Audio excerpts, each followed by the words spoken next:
Hello friends, Patrick McFarlane here of the Liberty Weekly podcast, coming at you with yet another episode.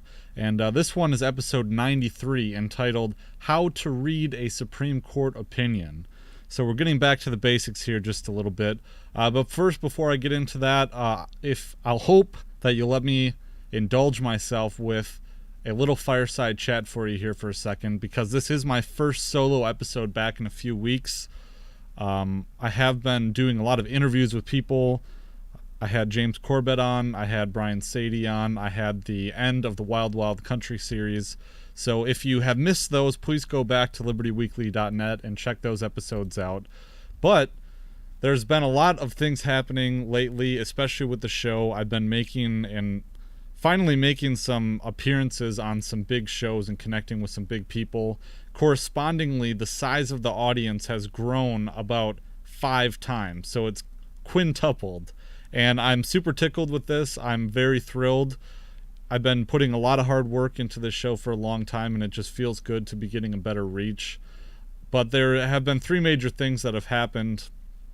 One, I had my appearance on James Corbett, which was really great. I've been looking to link up with him for a really long time, since he was the main inspiration behind me even starting a show too, as well as Tom Woods and the Tom Woods Show. But yeah, I was really grateful to be on with him. I've been meaning to do that for a long time, but never quite got the gumption to do it. Was intimidated a bit, but I'm so glad that I did. It went really well.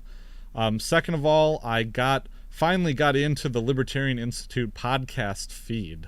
And I have been publishing on the Libertarian Institute for some time, but I didn't realize there was a special way to include podcast member shows in the Libertarian Institute's main podcast feed. And so that has really helped out a lot with the listenership. So I assume a lot of you guys are from there. Welcome. This is my kind of welcome episode, just telling you about the podcast and where to find things and things of that nature. But the third one is that I was a guest on the Ernest Hancock Declare Your Independence show, and I'm not quite sure how much that has grown the audience too, but it's been getting me some exposure as well. So it's really great that the show is growing. I just wanted to, like I said, go over a few brief things here. You can find the show, you can subscribe to the audio feed, and there are video versions to almost every episode now. But you can find and subscribe to the show. I'm on like every platform: iTunes, Stitcher, YouTube, Google Play, iHeartRadio, Spotify. I almost tried to get on SoundCloud. There were a bunch of other things. If you want me on a certain service, just let me know, and I'll try and do my best to put it up there. Otherwise, you can find me on Podcast Addict. Just search me, Liberty Weekly, and pretty much anything. I'm also on YouTube, DTube sometimes, and BitChute. And what you can do as a new listener is, if you enjoy my content and find it valuable, please subscribe. I think that kind of speaks for itself. But please give me a rating and a review on any of those that you listen to this show. That helps for my exposure. It helps new listeners who are coming to check the show out, and it kind of generates a buzz. It gives me more legitimacy. Also, sign up for my email list. You can go there, just go to my webpage and there should be a pop-up. Otherwise, it's at libertyweekly.net/email. So if you enter that into your browser, you can join the email list. And I just before doing this show, I just figured out how to send out updates, email updates for every blog post that I do. And also, I've been doing this thing where I kind of have little fireside chats with my email list. And that's going to be the phrase of the intro to this episode. So, fireside chats, that is. So I've been sharing, since I'm kind of growing now, I've been getting hate mail on a more regular basis. So I've been sharing the hate mail with people on the email list and talking about the points that they address. And that's kind of the way that I deal with trolls. Instead of giving the trolls fire by interacting with them on social media, I'll just talk about it to my email list. And I'll bring up a bunch of other things. If I get really upset about the war in Yemen, maybe I'll write something about that and send it out. So that's an option too, especially if all this goes down and everyone gets deplatformed. Email is a really good way to keep in touch. So another thing I've done other than emails is I've revamped the Patreon page. And maybe I can do a little screen share here. If you go to the Patreon page at patreon.com/Liberty Weekly. You can see that I've just added a new bumper here, a new promo. I've also updated the About Me, and I've added a new tier, which is at the $1 a month level. So I really think that this is a good option for people who want to support the show but aren't in maybe the financial situation to do that. Or, it's just $1. It's $1 a month, $12 a year. Support the show. You'll get a personal shout out from me on the show, and I'll send you a personalized email to thank you. Really appreciate my donors. Also, I kind of revamped, so now $3 a month will get you access to the audio extras from whenever I have extra audio, I just throw it up there at $3 a month. And at $5 a month, you can get early access to shows. Maybe I record it, I'll drop it 2 days early. But you also get the audio and video extras for $5 a month. So it used to be before, I think you had to be at $5 to even get the extras, but now I've dropped that down a little bit. So, and at the $3 a month too, you get, like I said, the audio extras, and you get free copies of my ebooks that you also get through signing up through the email list too. So I have a lot of good benefits here. There's access to my meme cache, access to the Rothbard repository. So go check that out. I'm trying to provide a useful bonuses that are at a level that you can afford for helping out the show. And that goes to pay my hosting fees. It also goes to buying books and equipment that will help enrich the content that you see or listen to on the show as well. So another way to help me out is by going to my Amazon affiliate link. That's libertyweekly.net/Amazon. And that will take you to the Amazon homepage where you can do all your regular shopping. Plus, I get a little commission at no extra cost to you, though. You don't have to shell out any more monies. Just go to libertyweekly.net/Amazon, and I will automatically get a little stipend there from that. And that's what I use for my book fund mostly. So I also I am affiliate program. If you go to libertyweekly.net and click on the Liberty Weekly affiliate programs, or go to libertyweekly.net/resources, and you can see all the things that I'm an associate of that I promote on the show. That would be Tom Wood's Liberty Classroom. There's a link here. You can Fiverr if you want to freelance out, hire a job that you have to do over the internet. Udemy is like Skillshare.com. It's another one of those. People can teach their skills. I also sell the Tuttle Twins book series. I'm also an affiliate for NordVPN and At a Glance. So those are all things that I promote, good products that I personally used and that I endorse and stand behind. So those are some other ways to help out the show. Otherwise, another good way is to just tell everyone about the show. If you really enjoy it, spread it, share it with your family, friends, all that sort of thing. I really do appreciate that. These things kind of build by word of mouth and association. So if you don't have any money, or there's no products that you want, you don't want to donate, just consider telling everyone about me. I really appreciate that. Sharing everything on social media, that's really what helps me out right where it counts too.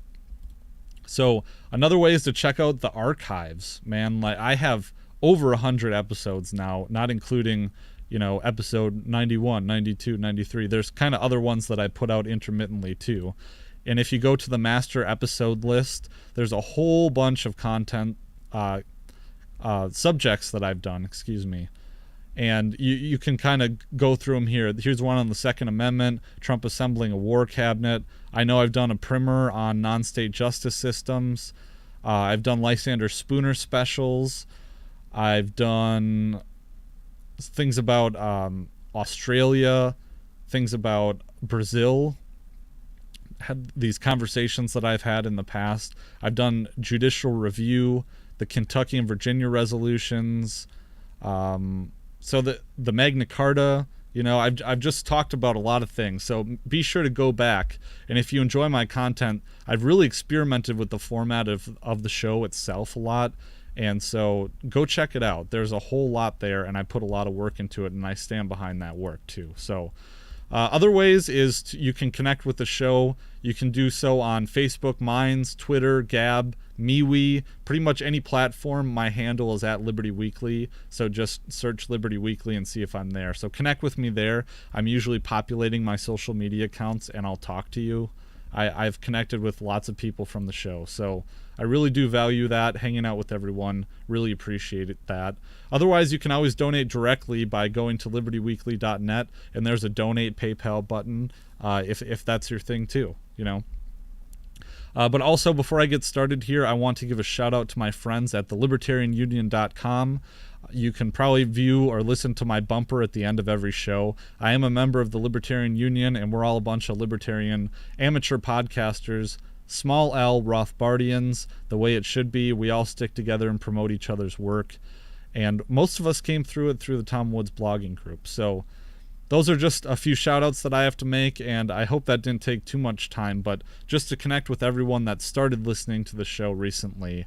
That's what I'm about. That's how you can keep in touch with me. That's how you can help me out, and I really do appreciate that. So, but to spare no further expense, today we're going to be getting into maybe the most practical episode that I've done, and I don't know how I didn't do this before, because it's such a fundamental and kind of important thing. And what I've been talking about is not being a gatekeeper. I don't want to be a gatekeeper. I don't necessarily want to be the guy with the answers, but I want to help people understand the law. And I want to I want to tear down that barrier between the lofty legalese and the common people. That's kind of what I'm here for. So maybe one of the best skills you could do in order to do that is to teach yourself how to read a U.S. Supreme Court opinion.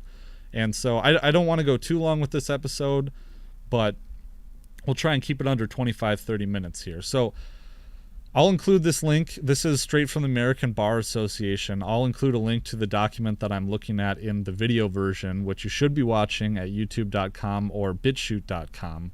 But the title is How to Read a U.S. Supreme Court Opinion. It says, reading a U.S. Supreme Court opinion can be intimidating. The average opinion includes 4,751 words and is one of approximately 75 opinions issued each year. It might be reassuring, however, to know that opinions contain similar parts and tend to follow a similar format. There are also useful things to identify amid the pages to help focus reading. Here's a basic guide for reading any U.S. Supreme Court opinion. So I'm going to be applying this to a very important case that I've done work on before, which is the town of Castle Rock, Colorado v. Gonzales. And this is a case that I've cited in my episode on domestic violence. If you search here, I'll include this in the show notes page. Sorry for those mic noises, but domestic violence. Trey Weaver interviewed me about a paper that I did for my law school class, and this page is not loading. There we go. Non-state solutions to domestic violence, libertyweekly.net/55. I talk not exclusively, but I do talk about and address this case because Justice Ginsburg has a really interesting portion in it for our purposes, talking about private security companies. But first off, the first section, identify the parts of the opinion. So typically, a U.S. Supreme Court opinion is comprised of one or more or all of the following parts. One is the syllabus, and the syllabus appears first before the main opinion. It's not a part of the official opinion, but rather it's a summary added by the court to help the reader better understand the case and the decision. So it's like a caption. The syllabus outlines the facts of the case and the path that the case has taken to get to the Supreme Court. It will explain what we call the procedural posture of the case, which is basically how the case has gotten to the point where it's at. Now we're looking at it. It's gotten to the Supreme Court level. I believe in this case it was Gonzales that filed suit and sued first the town of Castle Rock, and then it went to the appeals court, and then the Supreme Court picked it up. So, oops. So the last portion of the syllabus sometimes summarizes which justice authored the main opinion, which justices joined in the main opinion, and which justices might have issued concurring or dissenting opinions. So let's take a little quick look here at the syllabus. So this kind of explains what the syllabus is right at the top here. It's not an official part of the opinion itself, but it is to aid the reader. So this is the docket number. It was argued March 21st, 2005, and decided in on June 27th, 2005. So the respondent filed this suit under 42 U.S.C. 1983, alleging that petitioner violated the 14th Amendment's Due Process Clause when its police officers, acting pursuant to official policy or custom, failed to respond to her repeated reports over several hours that her estranged husband had taken their 3 children in violation of her restraining order against him. So, that's a mouthful, right?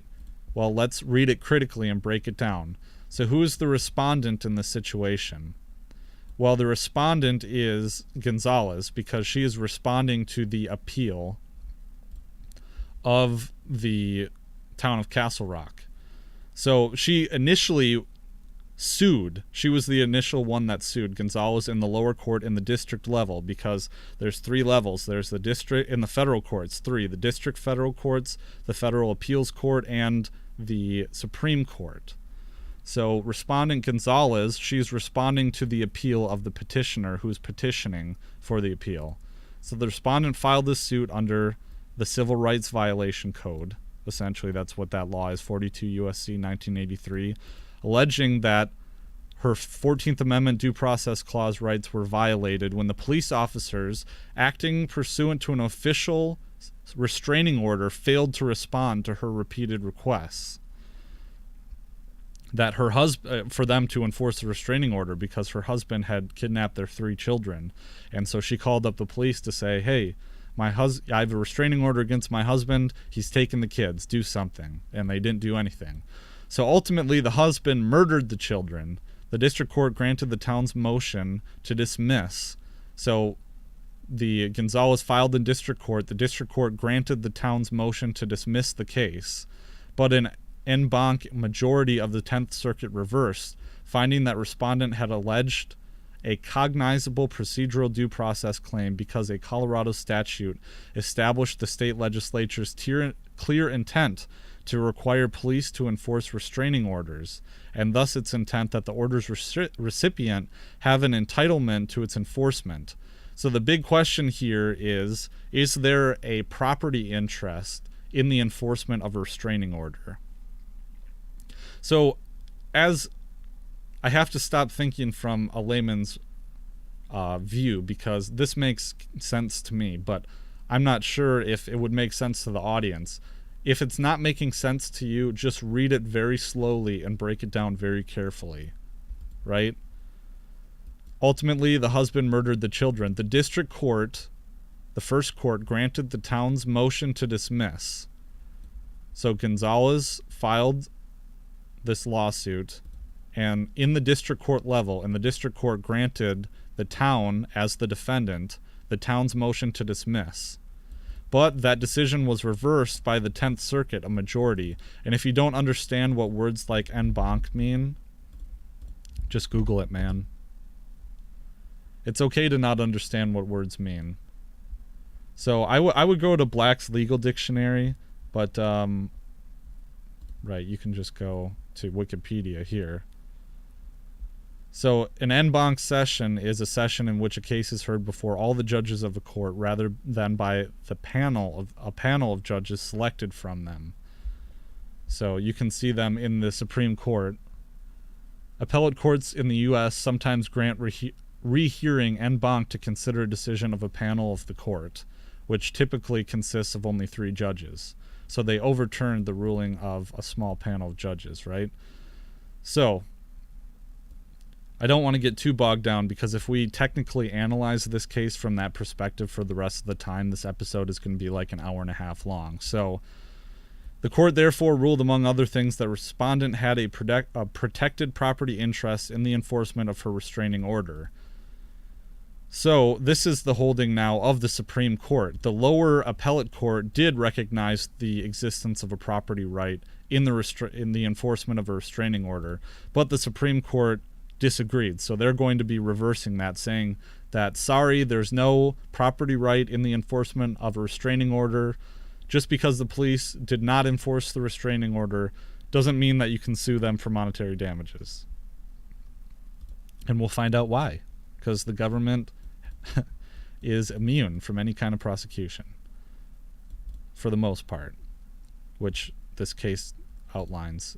So this is the holding of the Supreme Court case. Respondent did not, for due process clause purposes, have a property interest in police enforcement of the restraining order against her husband.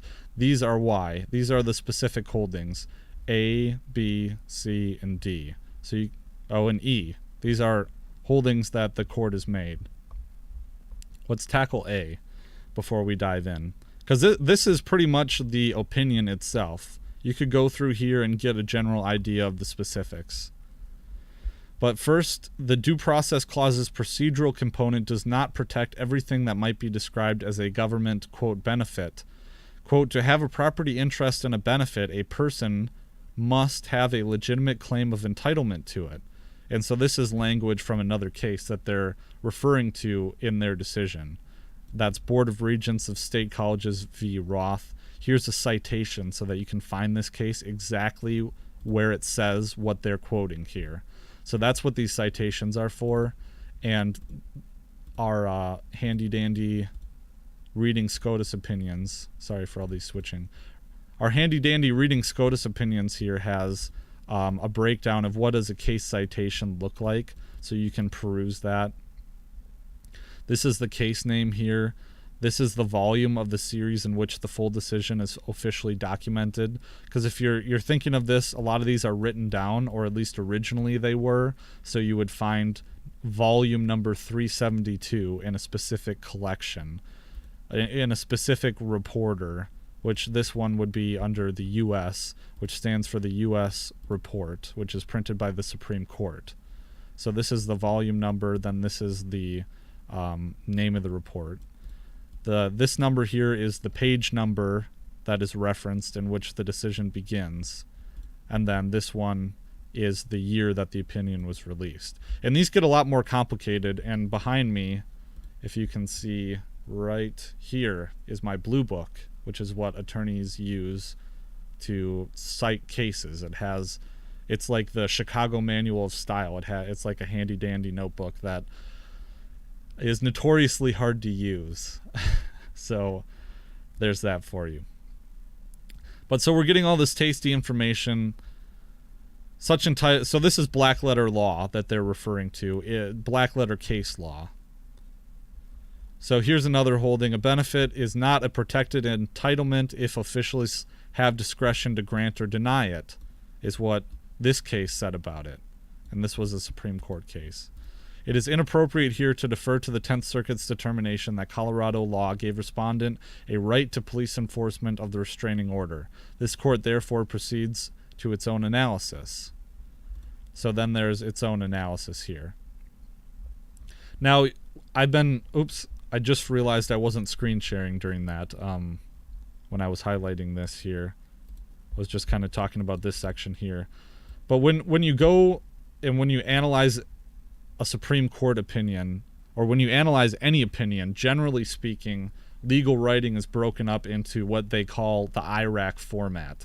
And I've been alluding to this, I think, in episodes past, but legal writing is very formulaic, and I had a lot of trouble with legal writing when I started law school, and I'm still working on it, obviously, but it's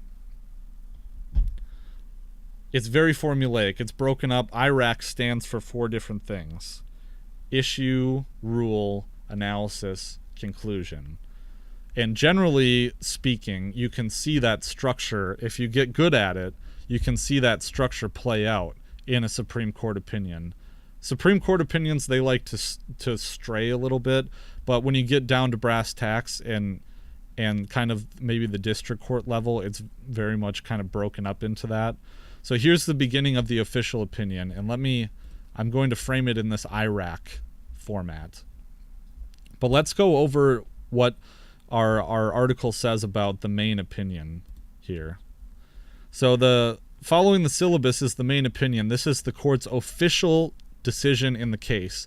In legal terms, the opinion announces a decision and provides an explanation for the decision by articulating the legal rationale that the justices relied upon to reach the decision. The main opinion may take different forms depending on how the justices decide certain issues. right?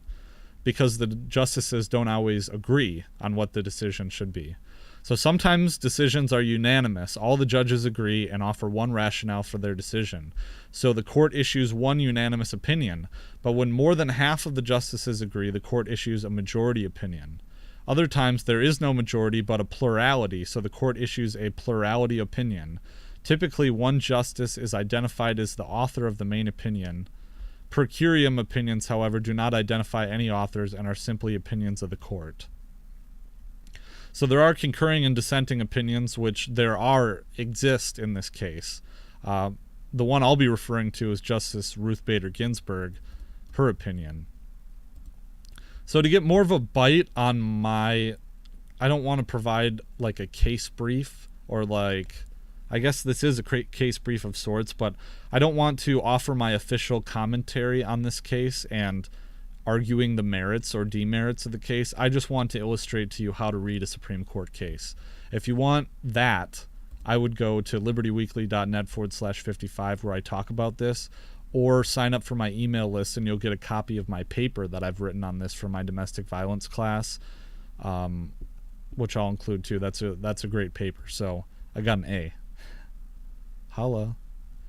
So yeah. Supreme Court of the United States, here's our official opinion. Justice Scalia says it. So, what is the issue of the case? Remember our IRAC format: issue, rule, analysis, conclusion. Here's the issue right here. Justice Scalia delivers the opinion of the court. We decide in this case whether an individual who has obtained a state law restraining order has a constitutionally protected property interest in having the police enforce the restraining order when they have probable cause to believe it has been violated. Right? That's the issue. I won't read it again for the interest of time, but it's right here at the beginning. After that, there is a facts section, and when you're talking about, so yeah, usually it's issue, rule, analysis, conclusion, but when you're talking about actual documents and court opinions, there's usually a facts section where it explains what happened in the real world to give rise to this case. This is the facts section here. So you have Scalia issuing the issue. Nothing intended there. You have Scalia issuing the issue. He lists the issue, then he lists the facts. So if you're not familiar with this case, it's pretty brutal. Basically, there was a woman who had a restraining order against her estranged husband. Sometime during the late afternoon, she realized that she had 3 kids, they were playing outside. At one point, she realizes that the kids are gone, and she suspects her husband of kidnapping them. So she gets in touch with the police department, calls them, tries to get a hold of them, suspects that her kids are missing, tells everything. They say, well, there's nothing we can do. Well, this lady finds out that the husband really did take the children, and that I think she got in touch with him, and he said he was taking them to like some Denver area amusement park or something like that. And she calls the police over and over throughout the day saying, I know exactly where these kids are. They're at the amusement park with their father. He's dangerous. I have a restraining order against him. Please do something. They did nothing. All through the day, she called them like 6 times into the night, into like 1 or 2 a.m.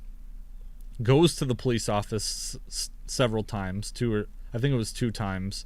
Talks with the clerk. They basically say, well, there's nothing that we can do. One was eating dinner and didn't do anything. Very infuriating facts. Well, at the end of the day, at about 1 or 2:30 in the morning, the estranged husband shows up to the police station in his truck, and there's 3 dead girls in the front seat of the truck. He gets out and commits suicide via cop.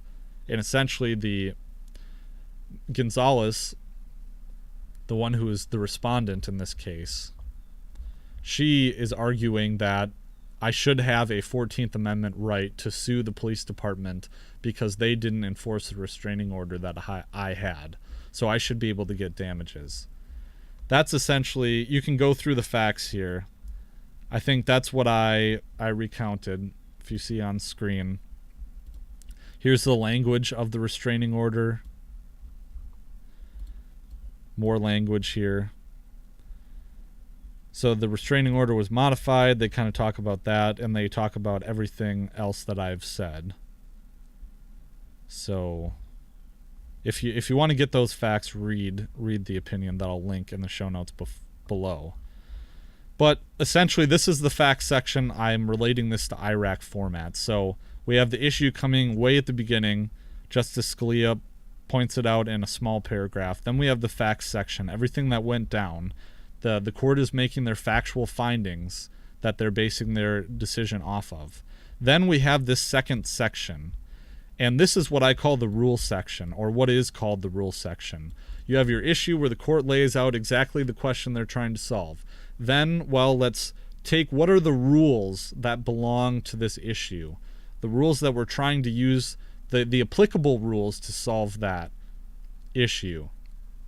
First we have, you could have statutes, you could have law, you could have case law, you could have legal principles that kind of describe exactly the body of law that you're dealing with. You could have rules, exceptions to those rules, any kind of nuance that you want to spin on it. But you start from the broad strokes in your rule section. You start with the broadest, most applicable rules that you have, and then you narrow it down a funnel where you get more specific with your rules, which each rule that you list, right? Because that'll help you solve the question that you posed above.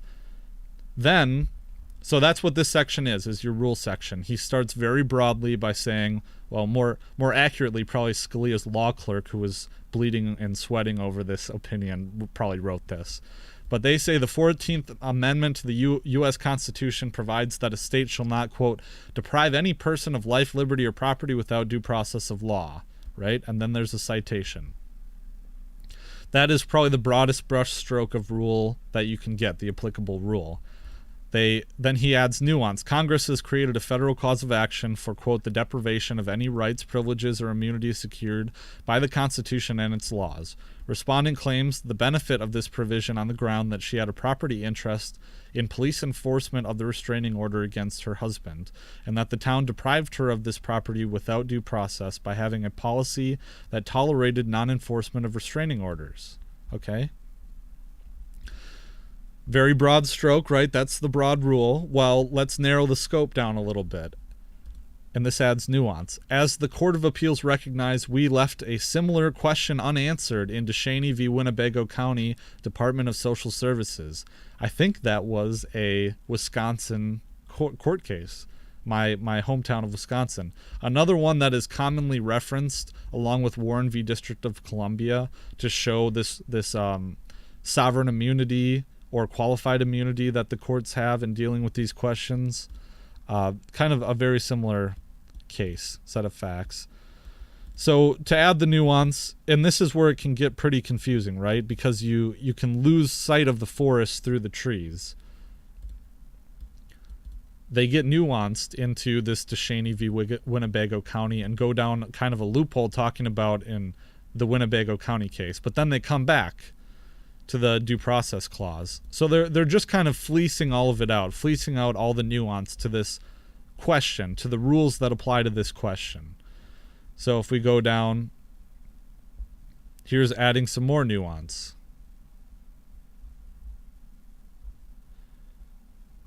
Keep going. And now I'm trying to find the analysis section. And I'm not getting too deep into this section here, but it could be that they kind of take a step back from the rule and get a little bit more into the analysis. And it gets confusing because these things are mixed in, but this is just a general template by which to look at these things. So yeah, now they're talking more nuance here in this A section. So we went up from 2 is where the rule starts, this label here. Then we get down to a little more nuance in the rules section. Specifically with, I think it looks like they're talking mostly about Colorado law in the undercourt and what the undercourt did with it. So they're just kind of fleecing out more the rules that they're going to apply in this case with a little more specificity. Now we get to the analysis section, the B section. So where they analyze the rules. They flip the rules that they have just listed and apply them to this case. That's what they're doing here.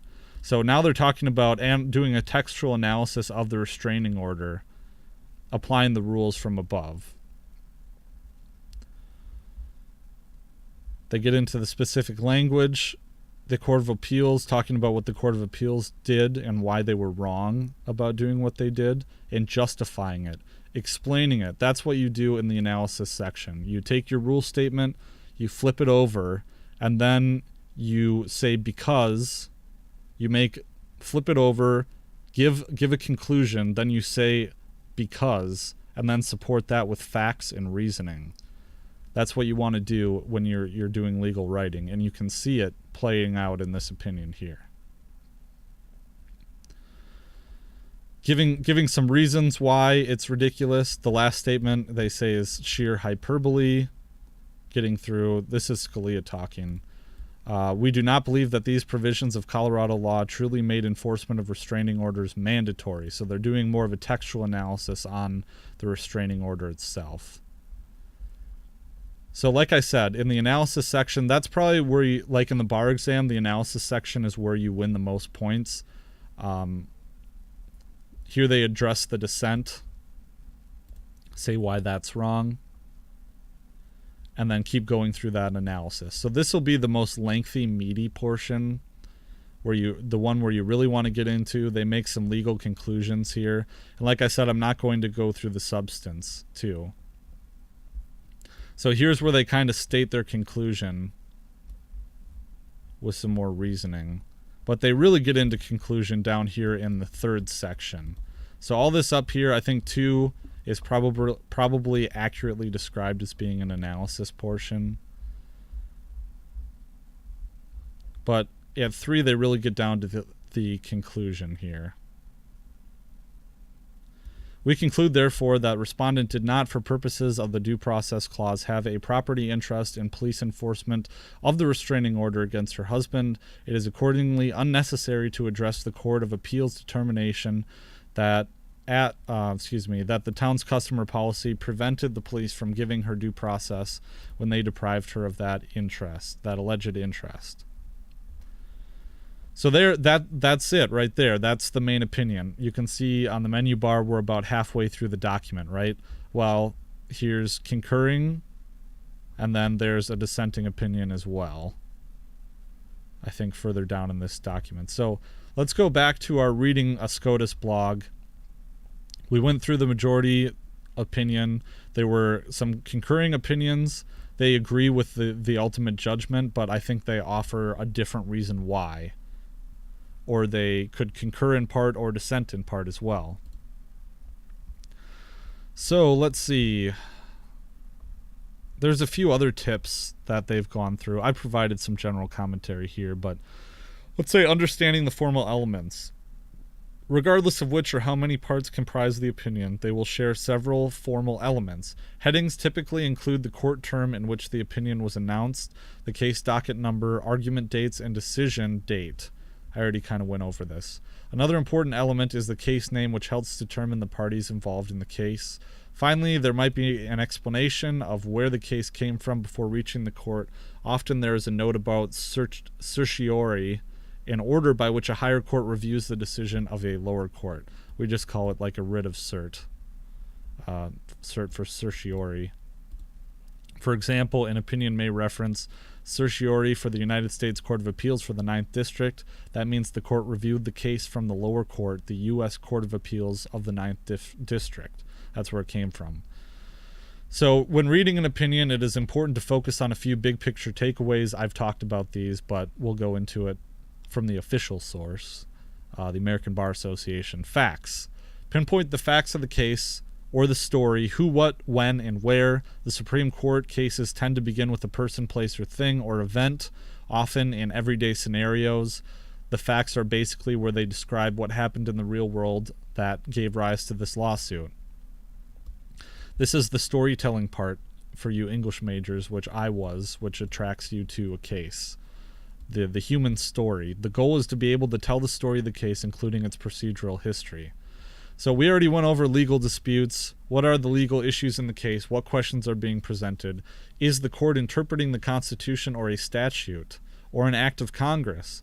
Are they looking at case law? Are they looking at a doctrine of law? Are they being positivists? These are things we've discussed in the show before. Try to identify the parties' particular disputes and their main arguments. Also, try and identify where this law is coming from. Is it man-made? Most of the law you deal with now is man-made. So you can look at the disposition too. This one was pretty easy because it was reversed.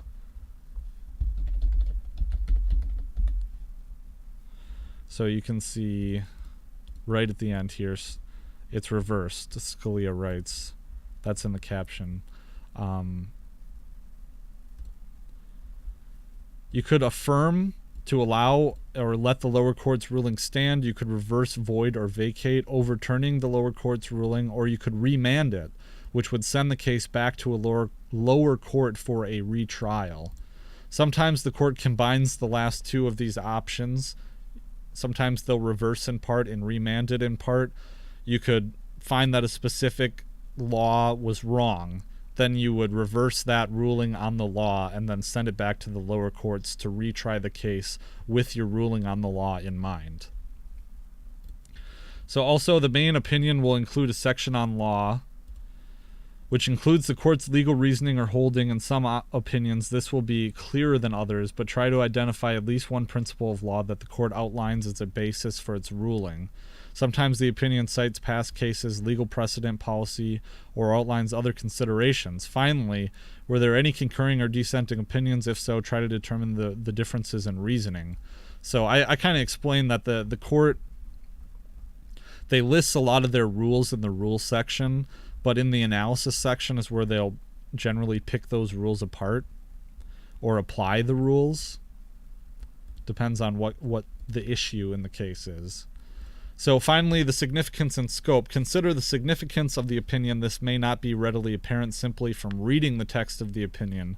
What do you think will be its application beyond the particular facts of the case? Consider other possible fact patterns to which it might apply. What else do you think will be the consequence of the opinion, especially considering its holding or legal reasoning? What precedent might it establish? Right? So this is something that I kind of went over in my case about the gay wedding cake case.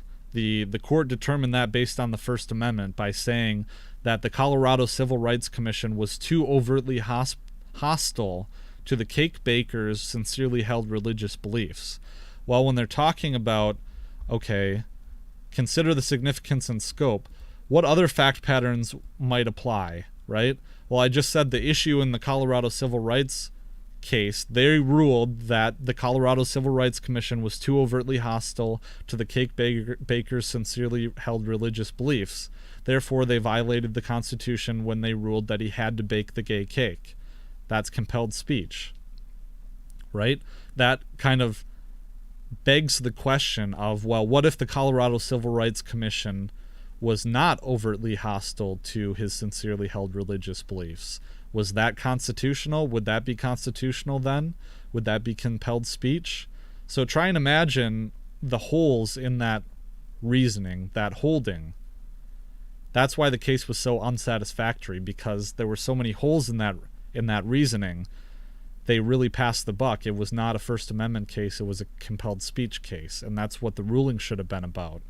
And that's why by saying that the Colorado Civil Rights Commission was too overtly hostile to sincerely held religious beliefs, that should not have been solved under the First Amendment. They didn't really say anything. They didn't create new precedent. We already knew that. There's my little rant about that case. Apologies. So I hope that that's been helpful. Here's a little note about case names for you. But you can go back and you can read. I would urge everyone to read the opinion, if not just for the facts that are just horrendous, and trying to figure out exactly why Scalia held the case this way. No property interest in the enforcement of a restraining order. Tasty little nugget quick here about that Ginsburg dissent. She said that if there Let's see if we can take private security company. Right. Haha. So here's where Ginsburg talks about the private security company. She said, surely if respondent had contracted with a private security firm to provide her and her daughters with protection from her husband, it would be apparent that she possessed a property interest in such a contract. Here, Colorado undertook a comparable obligation, and respondent, with restraining order in hand, justifiably relied on that undertaking. Respondent's claim of entitlement to this promised service is no less legitimate than the other claims our cases have upheld, and no less concrete than a hypothetical agreement with a private firm. So there you go. We've just solved the problem with policing in general, with qualified immunity. Replace them with private security firms, because you can actually sue the private security firm if you contract them to protect you, whereas the police department does not owe a specific duty to protect you. The police, absent a special duty, owe no duty to protect you. So if you're walking by and a policeman just sees you get mugged and does nothing, there's no liability for the police officer, because there's no special duty between you and the police officer. Now, society says there is a special duty, that police are supposed to protect us. But I'm talking about a specific duty, as in what the courts have determined to be a specific duty. If a cop pulls you over and asks you to get out of a car on the highway, well, he's probably taking a specific duty to protect you. A duty that's more intimate than just seeing you on the street. But that gets into legalese. Check out my episode on, let's see, I forgot what the number is. Warren v. District of Columbia, which is not a Supreme Court case. People are still saying that even after all the work that I've done on it. That's libertyweekly.net/48. The police have no duty to protect you. That's it here. It's my most viewed video on YouTube. It's got like 1.4 thousand. 1.4 thousand. So go check that out. I described that in detail. Also, go check out that episode on domestic violence at libertyweekly.net/55. So I'll include links to all these in the show notes page. But yeah, go through and read it. I hope this has been helpful for you in tackling your own Supreme Court opinions and doing your own research, which you should be doing. But remember just to read carefully, very slowly if things are confusing. If you don't know what terms mean, Google it. Seriously, that's all I did in my first year of law school. Just, what the hell does this term mean, right? So check all those out. Also, I just started a Reddit group. I'm at u/libertyweekly, reddit.com/u/libertyweekly. I'm going to try and set that up. I've also been setting up my social media accounts to auto-post to each other. So if I publish something on my website, there will be a subscriber email sent out. There will be Facebook, Twitter, all those platforms. So recall everything that I plugged in the beginning of the show. Remember that new Patreon tier at $1 a month. Really hoping that I'll get some people to sign on to that. I'll give you a shout out. I'll send you an email. Come on, people. It's only one smacker a month. You get some good benefits too. So sign up for that email list. Sign up for Patreon, $1 a month, people. Also, I think I said Patreon, email list. And check out my work on libertarianinstitute.org as well. Thanks to Scott Horton for including me on that. So that's it for now. I hope this episode is helpful. And looking forward to do more practical stuff in the future here. So thanks so much, and we'll catch you later, guys.